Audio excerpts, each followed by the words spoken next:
आज पुण्यासारख्या पुण्यवंतांच्या आणि ज्ञानवंतांच्या भूमीमध्ये श्रीमती सी के गोयल कला व वाणिज्य महाविद्यालयाच्या वतीने वरिष्ठ महाविद्यालयांच्या मुलांसाठी जी वक्तृत्व स्पर्धा सुरू होते आहे, त्या स्पर्धेच्या उद्घाटन समारंभाच्या कार्यक्रमाचे अध्यक्ष ज्या परिवाराने ही संस्था उभी केली, वाढवली, तिचा वटवृक्ष केला, त्या परिवाराचे ज्यांच्यामध्ये एक अनुभवाची शिदोरी आणि समर्पणाची भावना आहे, असे जगताप परिवाराचे आदरणीय जगताप साहेब व्यासपीठावर उपस्थित असलेले, ज्यांच्यामुळे मला तुमच्याशी संवाद साधण्याची संधी मिळाली, ते आमचे स्नेही मित्र, चळवळीतील सहकारी, शिक्षण क्षेत्रामध्ये ज्यांनी वर्षानुवर्ष काम करण्याची परंपरा जोपासली, असे प्राध्यापक सुभाष जावळे, व्यासपीठावर उपस्थित असलेले या भागातील नगरसेवक आदरणीय राहुलजी, या महाविद्यालयाचे प्राचार्य आदरणीय सूर्यवंशी सर, श्री रामेश्वरजी, रमेशजी, व्यासपीठावर उपस्थित असलेले सर्व प्राध्यापक वृंद, अत्यंत जमेची आणि स्पर्धेत काही जर बरं वाईट झालं तर सगळ्यात जास्त एकाच वेळी शिव्या खाण्याची मानसिकता ठेवणारे श्री शैलेंद्र काळे सर, वांगे सर, मी याच्यासाठी हे सांगतो आहे की साधारण 1990-91 ला मी 10वी पास झालो आणि अत्यंत ग्रामीण भागात, म्हणजे जिल्हा परिषदेच्या शाळेचा तसा मी विद्यार्थी आहे, आणि अचानक एका मोठ्या नामवंत शिक्षण संस्थेत शिकायला मला आजही अभिमान वाटतो की मी मराठवाडा शिक्षण प्रसारक मंडळाच्या बलभीम महाविद्यालयाचा विद्यार्थी आहे. ज्या महाविद्यालयाचं देवगिरी महाविद्यालय, ज्या महाविद्यालयाचं शिवाजी महाविद्यालय, ज्या महाविद्यालयाचं यशवंतराव चव्हाण महाविद्यालय, त्याचं कारण असं आहे, या शिक्षण संस्थेमध्ये असलेली उत्तुंग माणसं मला या संस्थेत भेटली. ज्या लोकांना तुम्ही पुस्तकात वाचता, मालिकामध्ये बघता, अशा लोकांचा सहवास मला तिथे लाभला.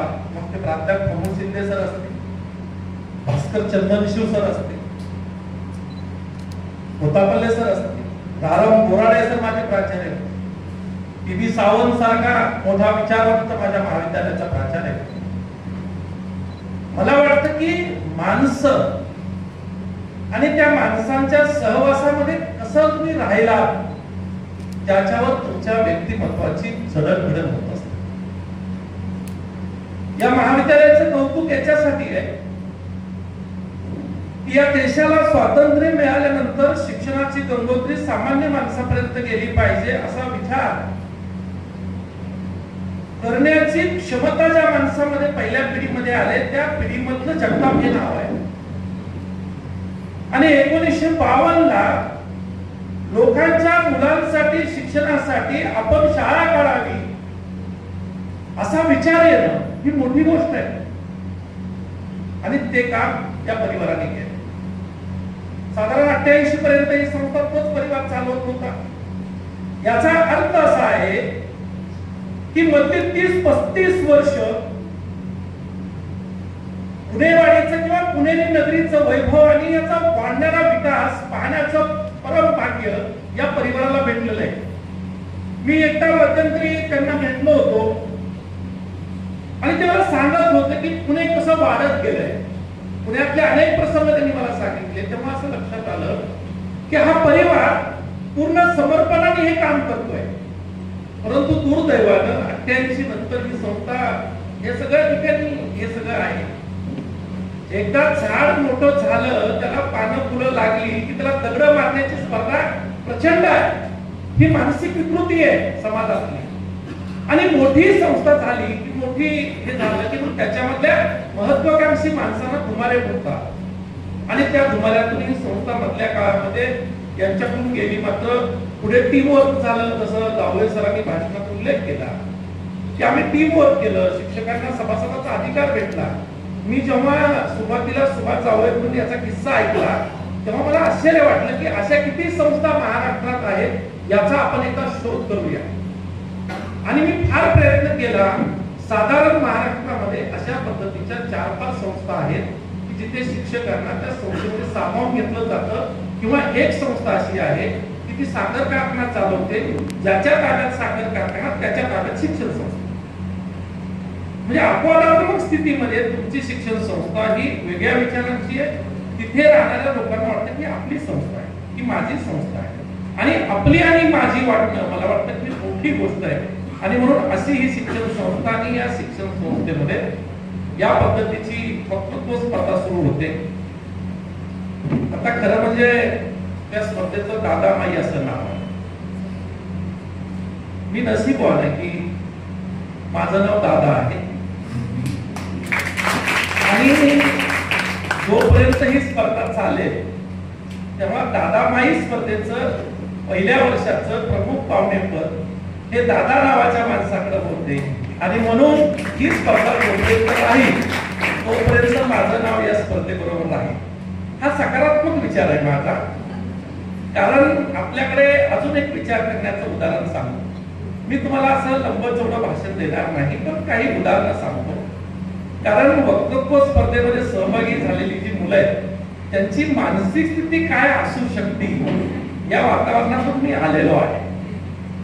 म्हणजे 8 दिवसापूर्वी प्राध्यापकांना भेटायचं, मग सिलेक्शन टीम असेल तर मग सिलेक्शन होऊन यायचं. म्हणजे एका महाविद्यालयात वक्तृत्व आणि वादविवादाच्या स्पर्धा करणारी मुलं जर जास्त असतील तर मग तिथेच कसोटी असते की दोघांच्या टीम मध्ये कोणी जायचं. मग त्या दोघांच्या टीम मध्ये सिलेक्शन साठी एकदा भाषण करायचं. मग सिलेक्शन होणार. सिलेक्शन मध्ये झालेला जो विषय तो विषय कोणी कोणता विषय मांडायचा. कारण वक्तृत्वामध्ये 4-5 विषय साधारण असतात. आणि मग आमचा प्रयत्न असा असतो की जो विषय शक्यतो कोणी मांडणार नाही असा विषय आपण शोधूया. कारण त्याच्यात नाविन्य असतं. मला आठवत आहे की मी एकदा एका स्पर्धेच्या निमित्तानं जेव्हा गेलो ना तेव्हा गर्दीत माणसांचा माणूस शोधतो मी असा एक विषय मला 1995-96 ला आला होता. आणि या टोपीखाली काय दडलंय असा एक उत्स्फूर्त विषय आला होता. आणि मी विचार करायचो की ती मधली 4 मिनिटं वेळ असतो आपल्या समोर विचार करायला. आता 400 पानं वाचलेलं 4 मिनिटात डोक्यात आणायचं आणि ते मांडायचं. पुन्हा बसलेल्या परीक्षकांना ते वास्तववादी वाटलं पाहिजे. म्हणजे तुमचा नाटकीपणा म्हणजे वक्तृत्व हे एकपात्री अभिनय नाही झाला पाहिजे. सगळ्यात महत्वाची वादविवादामध्ये काय असतं की वादविवादामध्ये मांडलेल्या मुद्द्यांचं खंडन आणि मंडन करण्यामध्ये तुम्हाला स्कोप असतो. म्हणजे काय असतं की वादविवाद स्पर्धेमध्ये ना तुम्ही काहीही करू शकता. म्हणजे वादविवाद करण्यासाठी फार तळापर्यंत जायचं विषयाचं असं काही बंधन नाहीये. त्याचं कारण काय आहे की वादविवादामध्ये जिंकायला अक्कल लागते. आणि अक्कल यासाठी लागते की ते नक्कल करायचं स्टेटस आलं पाहिजे. नक्कल करता आली पाहिजे. कशी करता आली पाहिजे उदाहरण सांगतो तुम्हाला. मी एकदा माझ्या कॉलेजमधून घरी जात असताना मला माझा एक मित्र भेटला आणि तो म्हणाला की दादा कुठे जातोय. मी म्हणाला घरी जातोय. कॉलेजला येणार नाहीस का. मी म्हणालो काय कॉलेजमध्ये. तो म्हणाला आपला एक मित्र आहे त्याचा कॉलेजमध्ये सत्कार आहे. विचारलं उत्सुकतेने की कोणाचा सत्कार आहे. त्यांनी सांगितलं आपल्या वर्गातला जो पक्या आहे ना त्या पक्याचा सत्कार आहे. मला आश्चर्य वाटलं की पक्याचा सत्कार कशासाठी असेल कॉलेजमध्ये. काय केलं पक्याने. मी त्याला विचारलं की अरे पक्याने काय केलं. त्यांनी सांगितलं पक्या शास्त्रज्ञ झाला आणि म्हणून त्याचा सत्कार. 10वीला 2दा, 12वीला 3दा आणि विद्यापीठाची परीक्षा अद्याप न पास झालेला पक्या शास्त्रज्ञ झाला. मी उत्सुकतेपोटी त्याला हे विचारलं की त्याने काय शोध लावलाय. त्याने मला दिलेलं उत्तर अप्रतिम होतं. तो म्हणाला, पक्या हा शास्त्रज्ञ आहे असा त्याने शोध लावला.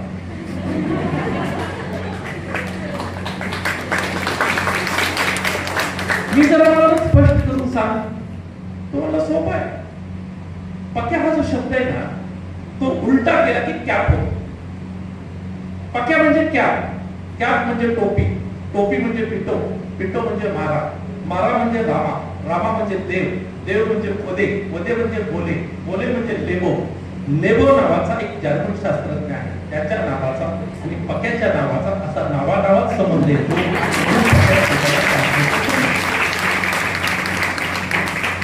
हे सोपं आहे. म्हणजे नक्कल करायला अक्कल असली की मग आपण त्याच्यामध्ये ओके. पण काय असतं, हे सगळं करताना आपण वक्तृत्वामध्ये असं नाही करू शकत. वक्तृत्वामध्ये काय आहे की आपण एखादं सुंदर दिसणारं झाड आहे आणि रस्त्याने जाताना अचानक असा विचार करतो की काय सुंदर झाड आहे. आपण झाडाच्या पानाची चर्चा करतो, झाडाच्या फुलांची चर्चा करतो, झाडांच्या फळाची चर्चा करतो. मात्र दुर्दैवानं आपण झाडाच्या मुळाची चर्चा करतो आणि वक्तृत्वामध्ये झाडाच्या मुळाची चर्चा करावी. तुम्ही त्या विषयाच्या किती खोल जाणार आहात याच्यावर हे कळेल परीक्षकांना की तुमचं याच्यातलं ज्ञान काय आहे. वक्तृत्वामध्ये गप्पा मारता येणार नाही. आज जे काही विषय असतील त्या विषयाच्या संदर्भामध्ये तुम्हाला हे विषय मांडताना आदर्श व्यक्तिमत्व हा विषय जरी नामोल्लेख केलेला असला, जगताप सरांचा नामोल्लेख करून हा विषय जरी असला तरी हा विषय मांडणं अशी सोपी गोष्ट नाहीये. त्यांच्या सगळ्या जीवनचरित्राचा अभ्यास करावा लागेल 7 मिनिटात हा विषय मांडण्याचा. म्हणजे साधारण 70-80 वर्षाचं आयुष्य तुम्ही 7 मिनिटांमध्ये मांडणार आहात. आणि मग त्यासाठी काय लागेल, तर त्याच्यासाठी तुमच्याकडे असलेलं कौशल्य तुम्हाला पणाला लावावं लागेल. आणि म्हणून हे सगळे विषय जे आहेत, नवीन शैक्षणिक धोरण हा विषय खरं म्हणजे त्या पोरांना शुभेच्छा जी पोरं या विषयावर बोलतात. तुम्हाला माहित नसेल, कदाचित या देशातल्या सर्वसामान्य आणि बहुजन समाजाचं शिक्षण बंद करण्याची मोहीम या देशात सुरू झालेली आहे. गरिबाच्या मुलांनी शिकायचंच नाही. ज्याच्याकडे पद प्रतिष्ठा आणि पैसा आहे तीच मुलं शिकतील, तीच मुलं स्पर्धेत येतील आणि तीच मुलं भांडवलदार होतील आणि देश चालवतील. अशा पद्धतीचं सगळं शैक्षणिक धोरण, या शैक्षणिक धोरणावर बोलणं म्हणजे त्या मुलांची आज कसोटी असेल. तिसरा जो विषय आहे, सगळ्यात सुंदर विषय, या जन्मावर या जगण्यावर शतदा प्रेम करा. म्हणजे ते शतदा सुद्धा कमी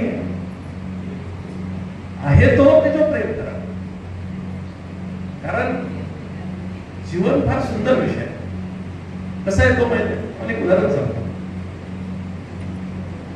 की जीवन माणसं कशी जगतात. म्हणजे आपला मी सुरुवातीला म्हणालो तुम्हाला की सकारात्मक विचार करा. थिंकिंग नकारात्मक कसं असू शकतं ते सांगतो. सॉक्रेटिस हे नाव सगळ्यांनी ऐकलंय आणि सॉक्रेटिसने स्वतःच्या मताचा आग्रह धरला म्हणून त्यांना देहदंड झाला. देहदंड झाल्यावर एका पत्रकाराला, अलीकडच्या पत्रकारांना प्रश्न पडत नाही, त्याचं कारण आहे की आता पत्रकारांना स्क्रिप्ट दिली जाते आणि स्क्रिप्ट दिल्यावर पत्रकार ती स्क्रिप्ट घेऊन नेत्यांना प्रश्न किंवा कोणाला प्रश्न विचारतात आणि ठरलेली उत्तर येतात. कदाचित तेव्हा अशी वेळ नसेल, तो पत्रकार न्यायाधीशांना भेटला आणि त्यांनी न्यायाधीशाला विचारलं की आपण आज सॉक्रेटिसला देहदंड दिलाय, तुम्हाला वाटत नाही का की त्याच्या गुन्ह्यापेक्षा ही शिक्षा अधिक आहे. न्यायाधीशाने त्याच्याकडे बघितलं, ते हसले आणि म्हणाले मला माहित आहे की मी दिलेली शिक्षा त्याला त्याच्या गुन्ह्यापेक्षा जास्त आहे. पत्रकार म्हणाला तुम्ही दिलेली शिक्षा त्याच्या गुन्ह्यापेक्षा जर जास्त असेल तर मग का दिली आहे. न्यायाधीशाने उत्तर दिलं ती ह्याच्यासाठी दिली आहे की मी सामान्य न्यायाधीश आहे, माझी काही दिवसांनी नोकरी संपेल, इतिहासाच्या पानामध्ये मला शोधलं तरी मी सापडणार नाही. पण सॉक्रेटिस अतुलनीय असं व्यक्तिमत्व असलेला माणूस आहे. इतिहासाच्या पानामध्ये त्याची नोंद होणार आहे. वर्षानुवर्ष इतिहास जेव्हा वाचला जाईल तेव्हा लोक सॉक्रेटिसला आठवण करणार आहेत. मी सुद्धा ठरवलंय की ज्या ज्या वेळेस सॉक्रेटिसला लोक आठवण करतील त्या त्यावेळेस मला सुद्धा आठवण केली पाहिजे, कारण त्यांना शिक्षा देणारा न्यायाधीश माझा उल्लेख झाला. विचार करा, स्वतःचं नाव एखाद्या माणसासंग का जोडलं जावं याचा वेगळा विचार करणारी माणसं सुद्धा त्याच्या जगामध्ये आहेत. आणि म्हणून आपल्या मताचा आग्रह धरला पाहिजे. गॅलिलिओचं उदाहरण आपल्या सगळ्याला माहित असेल. गॅलिलिओनी जो सिद्धांत मांडला की पृथ्वी गोल आहे, ती स्वतःभोवती फिरते, चंद्र आणि सूर्य स्थिर आहे. चर्च मध्ये बसलेल्या पाद्री लोकांना हे मत आवडलं नाही. त्यांनी त्याला बोलवलं आणि सांगितलं की तू माफी माग. कशासाठी? कारण तू जे म्हणतोयस तसं बायबल म्हणत नाही. तू बायबलच्या विरोधात मत व्यक्त केलीस. तू म्हणाला माफी नाही मागितली तर ते म्हणाले तू माफी नाही मागितली तर तुला बायबलच्या नियमाप्रमाणे देहदंड होऊ शकतो. त्यांनी गुडघे टेकले आणि असं म्हणाला तो की फार छोट्या गोष्टीसाठी मरणं बरं नाही. माफी मागून हा प्रश्न मिटणार असेल तर मी माफी मागण्यास तयार आहे. पण एक लक्षात ठेवा, मी जे म्हणालो तेच खरं आहे, त्याच्यात बदल होणार नाही. पण तुमच्या समाधानासाठी माफी मागतो. लक्षात ठेवा, स्वतःच्या मताचा आग्रह धरण्याची पद्धत ही आपल्यामध्ये असली पाहिजे. आपण त्या छत्रपतींच्या राज्यातली माणसं आहे. हेच शहर आहे ज्यांनी हे स्वराज्य घडवलंय, नवी स्वराज्य.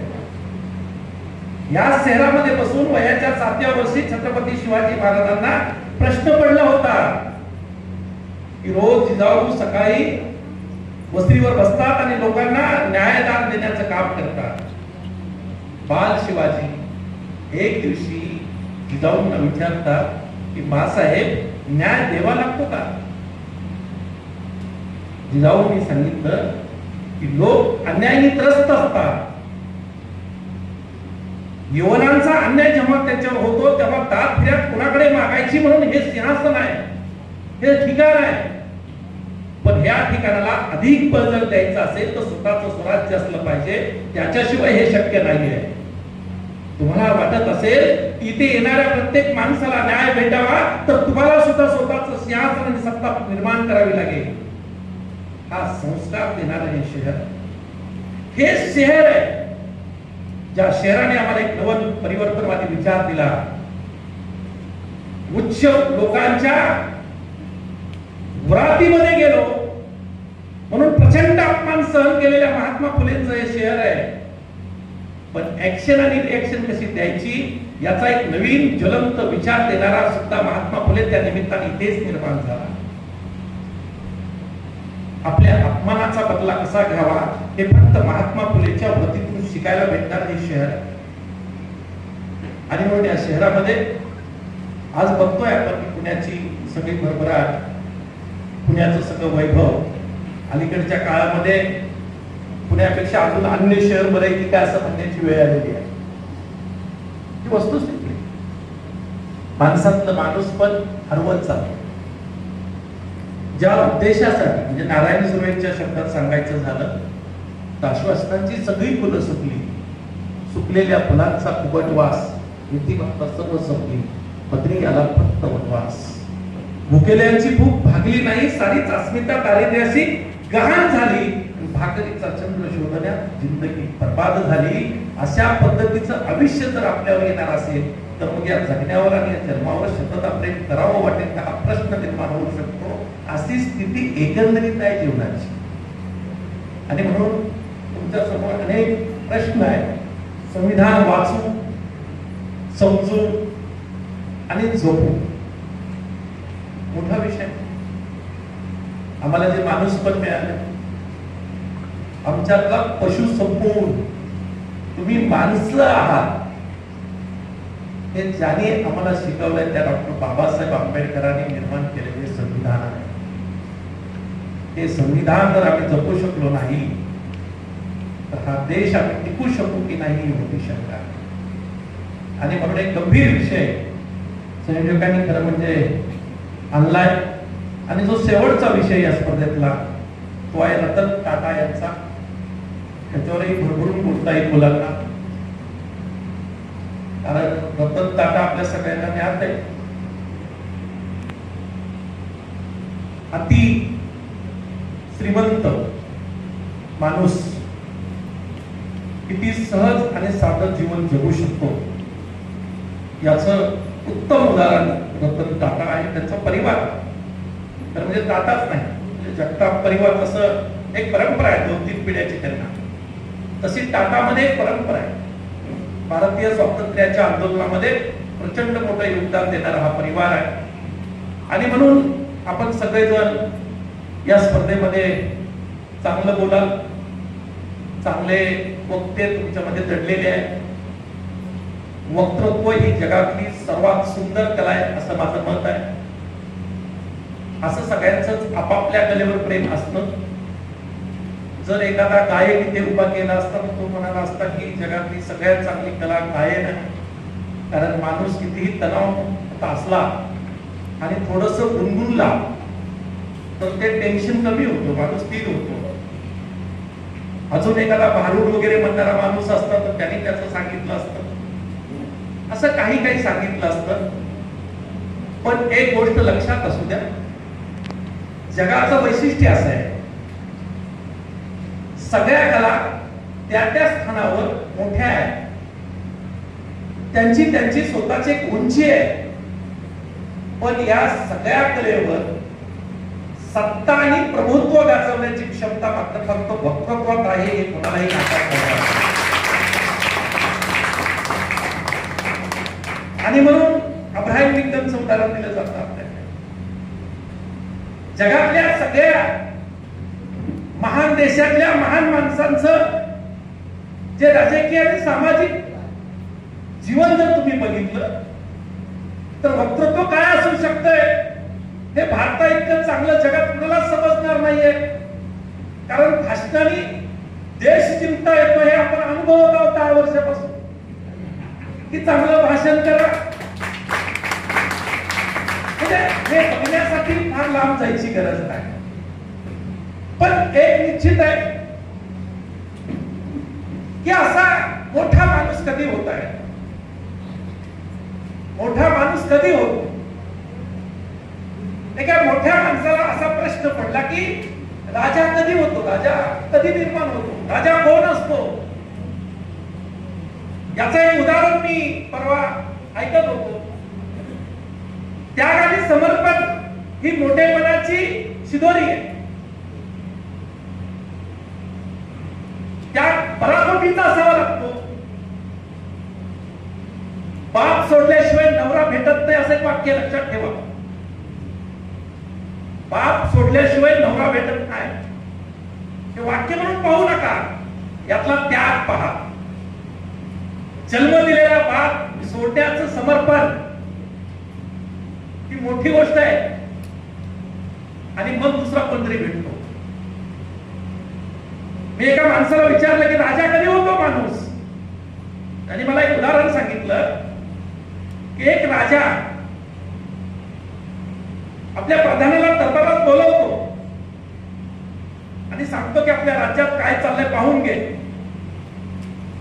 प्रधान फिरून येतो आणि राजाला सांगतो की राजे, आपल्या राज्यात सगळं काही चांगलं चाललंय, पण लोकांना एक बाजार हवाय, एक मार्केट हवंय. ते म्हणाले काय अवघड गोष्ट आहे, दौंडी देऊन टाका, घोषणा करा की रविवार पासून या ठिकाणी बाजार भरेल. घोषणा होते, बाजार सुरू होतो. 2-3 महिन्याने राजा विचारतो की बाजाराची काय स्थिती आहे. प्रधान सांगतो बाजार भरायचा बंद झालाय. राजा कारण विचारतो, प्रधान माहिती घेतो आणि राजाला सांगतो की आपण जो बाजार भरवलाय त्या बाजारात येणाऱ्या व्यापाऱ्यांना इथं येणं परवडत नाहीये. आणलेला सगळा माल विकत नाही आणि न विकलेला माल घेऊन जाणं त्यांना परवडत नाही, म्हणून त्यांनी बाजारला यायचं बंद केलंय. राजा चिंतन आणि मंथन करतो, विचार करतो आणि प्रधानाला सुचवतो की याच्यावर मार्ग सांगा. प्रधान मार्ग सांगतो की जो व्यापारी आपला माल घेऊन येईल, जितका विकेल तितका विकेल, जो विकणार नाही तो माल राजा स्वतः खरेदी करेल, व्यापारी मोकळ्या हाताने परत नाही. राजाला मोठी गोष्ट नसते. राजा घोषणा करतो आणि सगळ्या व्यापाऱ्यांना सांगतो, तुम्ही तुमचा माल घेऊन या, विका. जो विकणार नाही तो माल खरेदी करण्याची माझी जबाबदारी. बाजार पुन्हा सुरू होतो. 15 दिवसांनी राजाला असं वाटतं की आपण स्वतः बाजार पाहायला जायचं. राजा बाजार पाहायला जातो. संध्याकाळची वेळ झालेली असते. सगळे व्यापारी परत गेलेले असतात. एक झाड असतं, त्या झाडाखाली एक माणूस बसलेला असतो आणि त्याच्याजवळ काही वस्तू आहेत असं दिसतं. ते प्रधानाला सांगतात, बघ काय. प्रधान जाऊन पाहतो, परत येतो आणि राजाला सांगतो, तो कुंभार आहे. त्याने 2 मूर्त्या विकायला आणल्या होत्या. एक मूर्ती विकली आहे, दुसरी मूर्ती आहे. राजा म्हणतो की जर विकत नसेल तर घेऊन का. आपला नियम आहे, आपली नीती आहे. प्रधान सांगतो की महाराज, आपण काही खरेदी करू शकतो, पण त्या कुंभाराजवळ असलेली मूर्ती नाही घेऊ शकत. राजाला धक्का बसतो. तो विचारतो की असं कसं काय, काय आहे नेमकं. तो कुंभाराने 2 मूर्त्या आणल्या होत्या. एक लक्ष्मी होती आणि दुसरी अवदास. लक्ष्मी विकली आहे, राहिली ती अवदास आहे. म्हणून ती घेऊन टाक. तो वेळेत का तुम्ही अवदासा विकत घेऊन कुणी घरात घेत असतं का. राजा सांगतो, मी घोषणा केली ही राहिलेली वस्तू घेईल असे, तू घे. प्रधान सांगतो, बघा राजे, अडचण होईल, म्हणताय तू घेतो. तो अवदासा घेतो, राजवाड्यावर नेऊन ठेवतो. रात्री उशिरा राजाच्या झोपायच्या जागेपासून काही पावलांचा आवाज येतो. राजा झोपेत असताना विचारतो, कोणाचा आवाज आहे. तो आवाज सांगतो की मी लक्ष्मी आहे, कुठे चाललीस. ती सांगते की राजा, तुझ्या राजवाड्यामध्ये अवदास आली आहे. जिथे अवदास आली तिथे लक्ष्मी राहू शकत नाही. राजा काही बोलत नाही. तिला सांगतो जा. 5 मिनिटांनी पुन्हा एक आवाज येतो. राजा त्या आवाजाला हेच विचारतो, कोण आहे. तो आवाज सांगतो की मी कर्म आहे. राजा विचारतो, कुठे चाललायस. तो सांगतो, जिथे लक्ष्मी तिथे कर्म आहे, मी लक्ष्मी बरोबर चाललाय. राजा म्हणतो जा. पुन्हा 5 मिनिटांनी एक आवाज येतो. राजा त्या आवाजाला विचारतो, कोण आहे. त्या आवाज सांगतो की मी नीती आहे. राजा उठून बसतो आणि राजा नीतीला विचारतो, कुठे चाललीस. नीती सांगते, जिथे लक्ष्मी गेली, जिथे कर्म केलंय तिथेच मी राहू शकते, त्याच्याशिवाय राहू शकत नाही, म्हणून त्यांच्या बरोबर चाललंय. राजा विनम्रपणे नीतीला सांगतो, ते दोघं गेले, त्यांच्याबद्दल माझा आक्षेप नाहीये, पण तुला जाता येणार. ती म्हणाली, का. तो म्हणाला, माझ्या घरात जी अवदास आली आहे ती माझ्या नीतीमुळे आली. मी नीती सोडली नाही. माझी नीती होती की राहिलेली वस्तू मी घेईन. मी माझी नीती सोडली नाही, तुला जाता येणार नाही. राजाचा तर्क नीतीला आवडतो. नीती थांबते. अडचण अशी होते लक्ष्मीची, कर्माची, ते दोघं बाहेर गेलेले असतात, तिघाला मिळून जायचं असतं. ही येत नाही, ते दोघं बाहेर असतात. शेवटी लक्ष्मी कर्माला सांगते, बघ काय अडचण आहे. कर्म येतं, नीतीला विचारतं, नीती सांगते अशी अडचण आहे. कर्म चिटकून बसतं. कर्माचं वैशिष्ट्य असं आहे, कर्माचं वैशिष्ट्य असं आहे की कर्म हे समान अंतरावर असतं. ते जिकडे जातं तिकडे चिटकतं. कर्म विचारायला येतं आणि नीतीला अडकून बसतं. लक्ष्मी वाट बघून परत येते, हे दोघं काय येणार म्हणून. आणि तिघं जेव्हा एकत्र येतात तेव्हा सूर्योदय होण्याची वेळ येते. बाहेर पडायचं कसं म्हणून लक्ष्मीही थांबते. सकाळी उठल्यावर राजाला आश्चर्य वाटतं की लक्ष्मी आणि अवदासा एकाच टेबलवर आहे. राजा विनम्रपणे लक्ष्मीला विचारतो, तू तर जाणार होतीस, का गेली नाहीस? लक्ष्मी सांगते की मला आज कळलं राजा कोण असतो. तो म्हणला कसं काय? ती म्हणाली, आज हे सिद्ध झालं की ज्याच्यामध्ये एकाच घरात एकाच वेळेस लक्ष्मी आणि अवदासा सांभाळण्याचं सामर्थ्य असतं तोच माणूस राहतो. आपण त्या समाजातले लोक आहोत की आपल्याला हे सगळं करताना हा सगळा विचार करायचा. आणि म्हणून या समाजाला पुढे घेऊन जाणारे तुम्ही सगळे लोक आहात. तुमच्याशी खरं म्हणजे मी प्रचंड बोलू शकतो, हे माझं आवडतं क्षेत्र आहे. म्हणजे आज लग्नाची प्रचंड मोठी तिथी आहे, परिवाराशी संबंधित काही लग्न आहे. आमचे सहकारी नेते धनंजय मुंडे साहेबांचं ऑपरेशन आहे. अशा स्थितीमध्ये सुद्धा सुभाष जावळे म्हणाले की नाही, वक्तृत्वाची स्पर्धा आहे, राज्यस्तरीय स्पर्धा आहे, पहिलंच वर्ष आहे. म्हणजे वक्तृत्वाचं माझं एवढं कनेक्शन आहे, कदाचित हे माझ्या अंगात का शिरलं माहित नाही, पण हे जर शिकलं नसतं तर मी 100% ऊस तोडायला गेलो असतो. लक्षात ठेवा, कारण बीडचं आणि ऊस तोडण्याचं जवळचं नातं आहे. ऊस तोडायचा म्हणजे कोयतं हातात घ्यायचं आणि मग प्रश्न पडतो की काय पुढे आयुष्य कसं.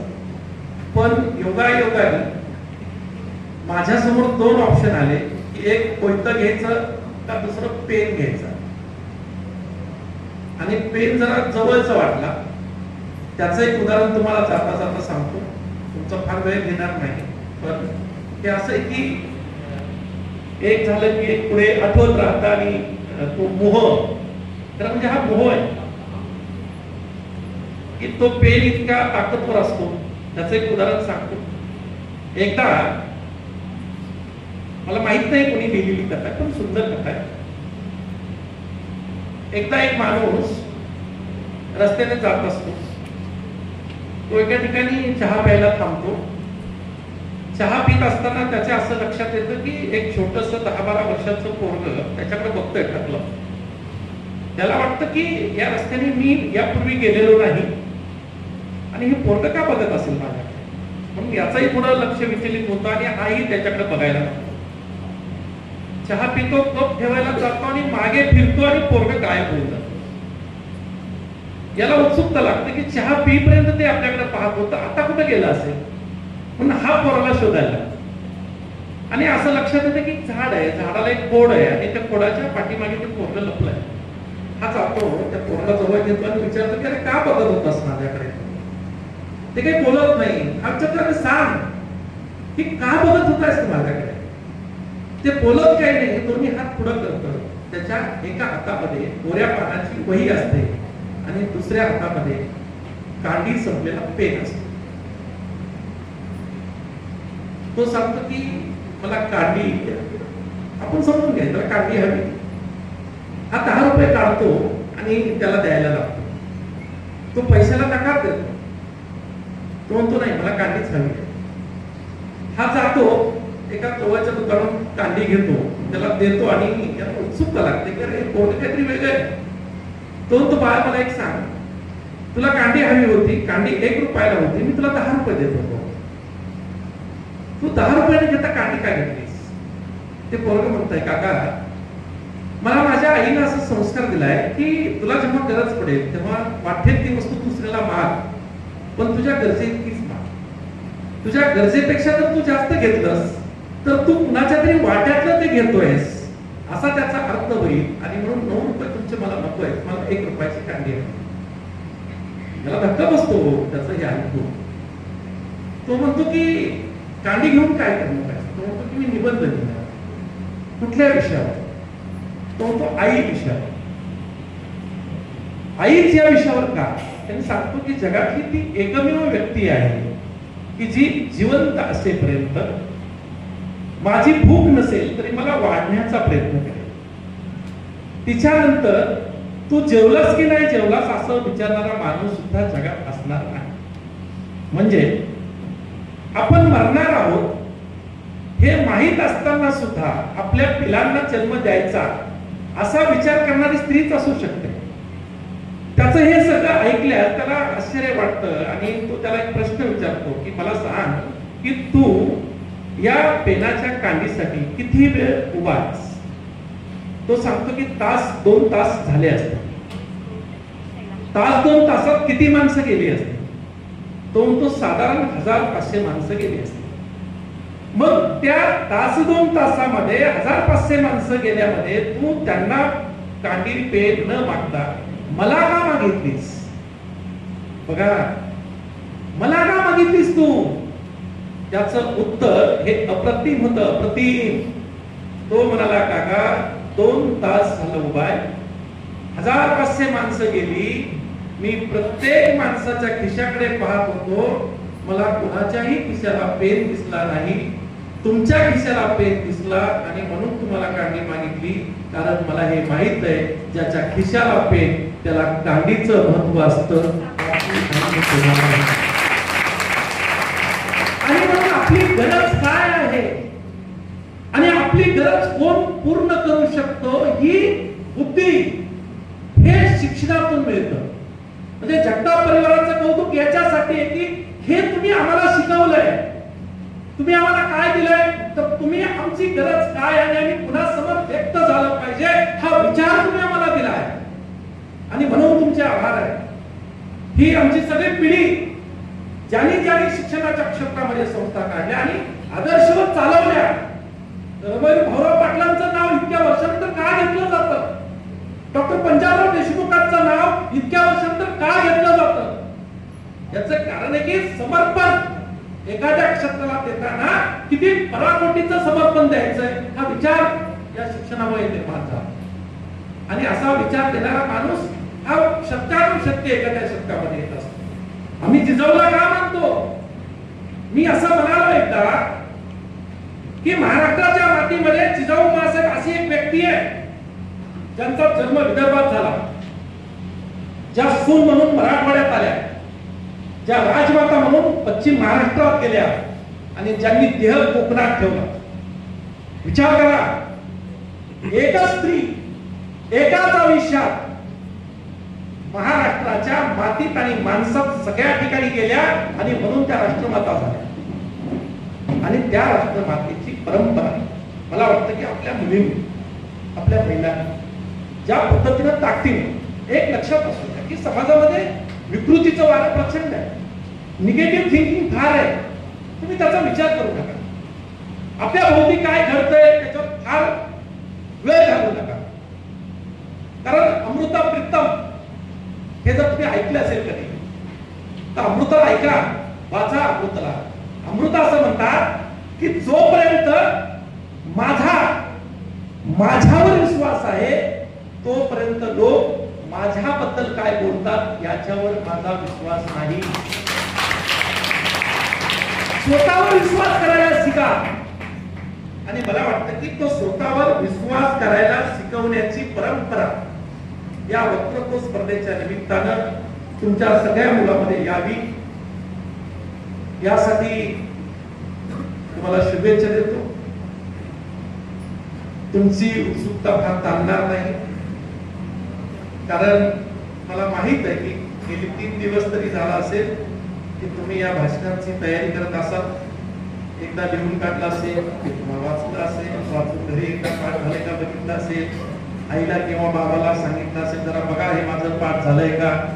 जरा माझ्यासारखी कमी पोरं असतील की ज्यांनी भाषणं लिहून काढली नाही, त्याचं वेगळं कारण आहे की मी तुम्हाला प्रामाणिकपणे सांगतो की मी कधीही वक्तृत्वाचं किंवा वादविवादाचं भाषण लिहिलं नाही, पाठ केलं नाही. त्याचं एकमेव कारण असं आहे की मला फार लहानपणी हे कळलं होतं की मला जर या स्पर्धेत टिकायचं असेल तर मला प्रचंड वाचावं लागेल. आणि म्हणून 10वी पर्यंत मी 1000 पुस्तक वाचले होते. आणि मी अण्णाभाऊ साठेपासून बाबासाहेबांपर्यंत, फुल्यापासून गांधीपर्यंत, अरिस्टॉटल पासून अब्राहम लिंकन पर्यंत या सगळ्या लोकांच्या जीवनी म्हणजे त्यांची आत्मचरित्र अभ्यासली होती. जिथे मी आता आलो आणि ज्यांच्या पुतळ्याला हार घातला त्या स्वामी विवेकानंदांचा विचार मला 5वीला समजलेला होता. म्हणजे 5वीच्या वर्गामध्ये मला हा विचार द्यावा असं ज्या माणसाला वाटलं असेल तो गुरु मात्र माझ्यासाठी नक्कीच मोठा आहे. आणि म्हणून त्या गुरुचं स्मरण सुद्धा या निमित्तानं मी आज करतो की खरं गुरु ही मोठी गोष्ट आहे. आयुष्यात गुरु का असावा, गुरु कशासाठी करावा. म्हणजे आपण आपल्या अलीकडच्या व्याख्यामधले गुरु बघतोय. अलीकडे आणि गुरुच्या प्रतिमा मी एकदा असंच एकदा येतो तो रस्त्याने आणि माझा एक मित्र भेटला आणि काय झालं आता काय फार जरा भेटलो नाही. मग काही नाही असं बोलत असताना त्यानं खिशातली तंबाखू काढली आणि तो सुरू झाला तंबाखू खायला. आम्ही दोघं बोलत असताना तो तंबाखू खात असताना अचानक आम्हाला लहानपणी शिकवलेले एक शिक्षक आले. मी पटकन म्हणलं बंड्या एक काम कर नाही तंबाखू टाकून तरी देण्यात काहीतरी कर. तो काहीच नाही असं चालू होतं त्याचं. आले सर विचारलं काय दादा काय चाललंय काय नाही. आम्ही बोललो. मला माझ्या मनात प्रचंड वेदना होत होते की काय हे असं आणि काय नाही सुरूच होत असं. ते गेले काय तो असं मला उत्तर दिला. ते एक प्राध्यापक आहे. जसे प्राध्यापक दिसले त्यांनी लावलीच ही तंबाखू असं करून काय सर काय चाललंय. आम्ही गप्पा मारले. प्राध्यापक गेले. बंडू हे काय बरं नाही त्याला काय करतो. मी म्हणलं ज्याने आपल्याला घडवलं लहानपणी ते शिक्षक त्यांचा काय आदर केला आणि हे प्राध्यापक काय आपल्या सगळं कुठं असतात आणि त्याला आदर केलास. त्याने दिलेलं उत्तरच भंडार होतं. दादा तू का असं समजलंस की मी त्या प्राध्यापकाचा आदर ठेवला. म्हणलं पण गुरुचं काय नाही रे ते निरागस खुशी होते आपली. हा पट्ट्या प्राध्यापक आहे आधी मागितली असते मला त्याच्यात. म्हणजे तुमच्याबद्दलचा आदर ही स्थिती समाजामध्ये आहे.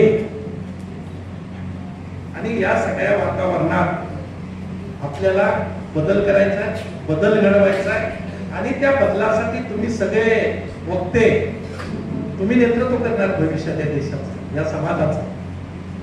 कारण या वक्त्यातून सर या वक्त्यातून एखादा राहुलजी सारखा नगरसेवक असू शकतो, एखादा महापौर असू शकतो, एखादा चांगला आमदार असू शकतो शहराचा, एखादी माझी बहीण मुलगी माझ्या मुली यांच्यापेक्षा मोठ्या म्हणजे एखादी मुलगी याच्यातली काही नवीन तत्वज्ञान आपल्याला देऊ शकते. आणि म्हणून ही लोक ही गुणवत्तेची खाण आहे इथं बसलेली. म्हणजे महाराष्ट्राच्या अख्ख्या महाराष्ट्राच्या मेंदूमध्ये जे नाही ते इथे बसलेल्या पोरांच्या मेंदूमध्ये आज.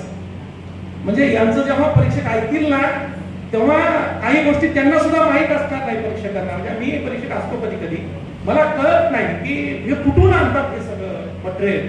हे किती वाचलं असेल या पोरांनी, किती पुस्तकाचे संदर्भ दिले असतील. कारण आता काय की व्हॉट्सअप युनिव्हर्सिटीमध्ये जी नवी व्हॉट्सअप युनिव्हर्सिटी आली त्याच्यामध्ये वाचावं लागत नाही. कुणीतरी टाकलेला मेसेज फॉरवर्ड करायचं आणि जय हिंद जय महाराष्ट्र. पुढे त्याचा काय संदर्भ होणार आहे, अर्थ होणार आहे, परिणाम होणार काय विचार नाही. या पोरांचं तसं नाहीये. ही पोरं आहे प्रॉपर पुस्तकं वाचून संदर्भ घेऊन आलेली आहे पोरं आहे. कारण यांना माहित आहे या वक्तृत्व स्पर्धेतला एखादा मुद्दा हा उद्या शिक्षणाच्या धोरणात बदल करणारा ठरू शकतो. म्हणजे इथे आज शिक्षणाच्या विषयावर बोलताना एखादा प्रभावी मुद्दा आला तर सरकार उद्या हे छापून आलं याचं रेकॉर्ड झालं तर हे मुद्दे याच्यातूनच आपल्या रचना ज्या आहेत व्यवस्था ज्या आहेत त्या व्यवस्था सगळ्या घडत असतात. आणि म्हणून या सगळे ताकदीचे पोर आहेत. कारण काय घडेल सांगता येत नाही. जग हे आश्चर्याने बनलेलं आहे. जगातलं कितीही मोठं आश्चर्य असेल आणि ते जर तुम्ही बघितलं तर आपल्या मनात असा संशय येतो की अरे काय भयानक आहे, काय अप्रतिम आहे. एक लक्षात ठेवा जगातली कोणतीही मोठी कलाकृती माणसाच्या मेंदूपेक्षा मोठी नाहीये. जगातली कोणतीही कलाकृती, जगातली कोणतीही कल्पना, चित्रपटात दिसणारं सगळं हे माणसाच्या मेंदूपेक्षा मोठं नाहीये. कारण ते सुद्धा माणसाच्या मेंदूमधून आलेलं आहे. आणि म्हणून तुम्ही सगळे मला शुभेच्छा देतो. फक्त जाताना एक सुंदर असं माझ्या विद्यार्थी मित्रांसाठी एक उदाहरण सांगतो आणि मी थांबणार आहे. तुमचा फार वेळ घेतलाय तसं. फक्त एक उदाहरण सांगतो. चांगलं उदाहरण याच्यासाठी आहे की काय असतं बदल कसा असतो. आपल्या सगळ्याला नोबेल या नावाचं आकर्षण आहे. म्हणजे अनेकाला फिजिक्स मधलं केमिस्ट्री मधलं नोबेल तर मला वाटतं मॅथला नोबेल दिलं जात नाही, बाकी सगळ्या विषयात नोबेल दिलं जातं.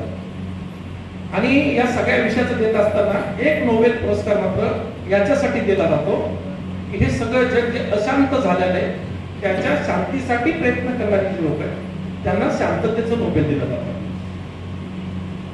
मला माहिती नाही किती लोकांना ही गोष्ट माहित आहे, पण जगाला विनाशाच्या वाटेवर नेऊन ठेवलेला नोबेल, माहिती आहे ही गोष्ट की जगाला विनाशाच्या वाटेवर ज्या माणसाने नेऊन ठेवलं त्याचं नाव आहे नोबेल. कारण अणुबॉम्बसाठी लागणारं शेवटचं स्फटिक हे नोबेलने दिलं आणि त्याच्या नावाने शांतीचा पुरस्कार दिला. आश्चर्य आहे की नाही? जगाला विनाशाच्या वाटेवर नेऊन ठेवणारा नोबेल, त्याच्या नावाने शांतीचा पुरस्कार हा का दिला जातो याचं कारण सांगतो तुम्हाला. फक्त आयुष्यभर नोबेलनी शोध आणि संशोधन केलं. एकाच रूममध्ये बसून 50 वर्षानंतर त्याला कळलं की असं काही आपण निर्माण करू शकतो. आणि 50व्या वर्षी त्याला असं वाटलं हे सगळं जे आयुष्य आहे त्या आयुष्यावर आपण काहीतरी लिहिलं पाहिजे, काहीतरी बोललं पाहिजे. आणि मग तो एक पुस्तक लिहिलं. पुस्तक लिहिल्यानंतर तो जगातल्या बहुतांश लोकांना सांगतो की माझ्या पुस्तकाला प्रस्तावना द्या.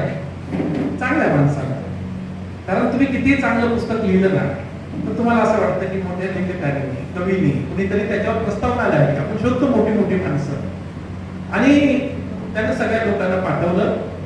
सगळ्या मान्यवर लोकांनी त्याचं पुस्तक साभार परत केलं आणि सांगितलं की तू इतका मोठा आहेस की तुझ्या पुस्तकावर प्रस्तावना लिहावी इतकी आमची रुची नाहीये.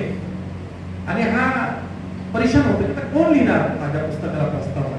आणि शेवटी त्याच्या असं लक्षात येतं की माझ्या प्रयोगशाळेमध्ये माझी एक सहकारी, तिलाच विचारू, कारण कधी काही त्यांनी तिला एकदा लग्नाचा प्रस्ताव दिलेला असतो आणि ती त्याला असंच म्हणते की अरे ज्याच्या डोक्यात कायम स्फोटक विचार आहेत, कायम त्याला काहीतरी घडवायचंय, अशा माणसासंग लग्न करून मी काय करू.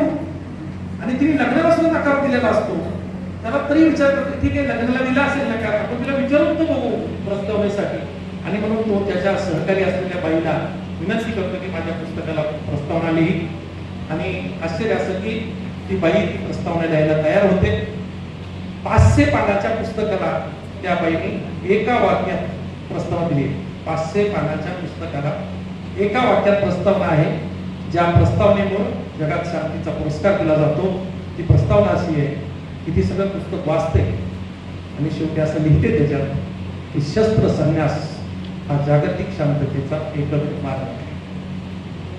लक्षात, आयुष्यभर शस्त्रांचा विचार करणारा, नरसंहाराचा विचार करणारा आजही नोबेल परिवाराचं दुकान, धंदा, व्यवसाय जगाला शस्त्र आणि अस्त्र पुरवण्याचा हे लक्षात आहे. तरी सुद्धा त्याच्या नावाने हा पुरस्कार दिला जातो शांतीचा. त्याचं कारण असं आहे की जोपर्यंत या देशात आणि जगात शस्त्र निर्मिती बंद होणार नाही तोपर्यंत शांतता येऊ शकत नाही. आणि म्हणून शांतीचा विचार पेरणाऱ्या त्या सगळ्या महात्म्यांना वंदन करतो. शेवटी सुभाष जावळे सर तुमचं, प्राचार्य सूर्यवंशी सर तुमचं आभार मानतो की मी या कार्यक्रमाला याच्यासाठी आलो की मला माझं काही जरी महत्वाचं काम असलं तरी ही जी पोरं आहेत ते बसलेली, ती पोरं कधीतरी 10-5 वर्षांनी कुठेतरी असतील आणि असं काही या भाषणातलं एखादं वाक्य आठवलं तर त्यांना वाटेल की दादासाहेब मुंडे नावाचा एक माणूस आला होता आणि त्यांनी हे आपल्याला सांगितलं होतं. आणि म्हणून यांच्यापर्यंत मला पोहोचता यावं, यांच्याशी आपला स्नेह असावा किंवा नावाने तरी आपण एकमेकांशी जोडलं जावं. आणि म्हणून हे जोडणं म्हणजे एका पिढीला जोडणं. मी असं विचारतो की माझी पुढची ही पिढी आहे एकत्र करणारी आणि म्हणून या पिढीला जोडण्याचा दुवा या निमित्तानं आपण झाला त्याबद्दल आपले सुद्धा आभार मानतो. सुभाष जावळे सर तुमचं कौतुक करतो, कारण मी जेव्हा तुम्हाला सुरुवातीला म्हणजे माझे फार जुने स्नेहित ते आणि मधल्या काळात ते सस्पेंड वगैरे सुद्धा झाले होते, म्हणजे बरंच काय काय संघर्ष केला त्यांनी. आणि त्यांनी ही शिक्षण संस्था खरं म्हणजे माहित नाही पण हे काय ऋणानुबंध असतो माणसाचा. राहुलजी मगाशी म्हणाले की बीड जिल्ह्यामध्ये काय चाललंय सध्या, तर राहुलजी बघा तिकडे बीड जिल्ह्यामध्ये असं जातीचं एवढं मोठं चाललेलं असताना जगतापांच्या संस्थेसाठी जावळे, पण जावळेचं नाव तर माहित नसेल कदाचित. जावई आडनाव नाहीये त्यांचं, ते आमच्या बहिणाबाईंची भावकी आहे, म्हणजे आमच्या पंकजांची भावकी आहे ती, त्यांचं पालवे आडनाव आणि ते काहीतरी कारणामुळे झालं असेल ते आडनाव, पण ते पालवे आहेत मूळ. आणि म्हणून पालवे आणि जगताप असं संस्थेत इतकं जुगाड, म्हणजे एवढं कनेक्टिव्हिटी, एवढं मानसिक स्तरावरचं त्यांचं हे की त्यांच्या मनात येत नाहीये, किंतु परंतु येत नाही. म्हणजे जात ही काही ही कामापुरती, म्हणजे स्वार्थासाठी जात असते. जात वगैरे काही नाही, ती जात नाही. जात तिला जात म्हणतो आपण. जात म्हणजे अशी असते की केले के पान पान मे पान पान मे पान पान मे पान पान मे पान. तुम्ही केळीचं खोड जर बघितलं ना तर ते काढलं ना तुम्ही, त्याला खोडच नसतं. म्हणजे केले के पात पात मे पात पात मे पात पात मे पात, वैसे हिंदू धर्म के जात जात में जात जात में जात जात में जात, असं ते आहे. त्याच्यामुळे काय जातीभीती धर्माचं नाहीये. माणूस म्हणून जगा, माणूस म्हणून आपण सगळे जगूया, माणसाच्या सगळे करूया. मातीसाठी जगावं, मातीसाठी जगावं, मातीसाठी मरावं. बाया मातीलाही थोरत, तिला कसं विसरावं. आम्ही जन्मलो माती, किती होणार माती, खापराच्या देव्यात कधी पेटणार माती. हा वाद पेटवण्याचा विचार आपण करूया. आणि शेवटी आपलेच हात, आपलीच कीर्ती, घडवत असतात आपलीच कृती. जय हिंद, जय भारत.